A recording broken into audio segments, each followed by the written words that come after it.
So as I told you before, whenever we want to pass objects around, it's always better to use reference parameters as opposed to pointers because they are much safer to work with and our code is simpler. But you still have to learn how to pass objects using pointers because a lot of code bases use this technique. So let's see how we can efficiently pass a movie object to this function using a pointer. First, we have to change the type of the parameter to movie pointer. Now here we have a compilation error because you know that this pointer is just a memory address. A memory address is a number. It doesn't have members like title, so we cannot use the dot operator here.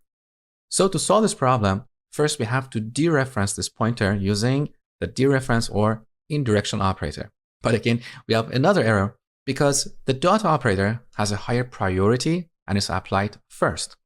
So to force the compiler to dereference the movie pointer, we have to wrap this expression in parentheses. Now the error is gone. But look, our code looks a little bit awkward. It's not as simple as the previous implementation where we used a reference parameter. And also, over here, we have to use the address of operator to pass the address of this object. Now, if we run this program, we get the same result as before, but you see, our code looks slightly more complex. Now, there is a way we can simplify this expression. We can remove the indirection operator as well as parentheses and replace the dot operator with a different operator that looks like an arrow. So a hyphen followed by the greater than operator. This is called structure pointer operator.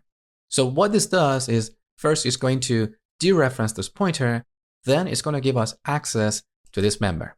You see this in a lot of code bases. That is why I wanted you to learn how to work with pointers to structures because a lot of projects are implemented this way.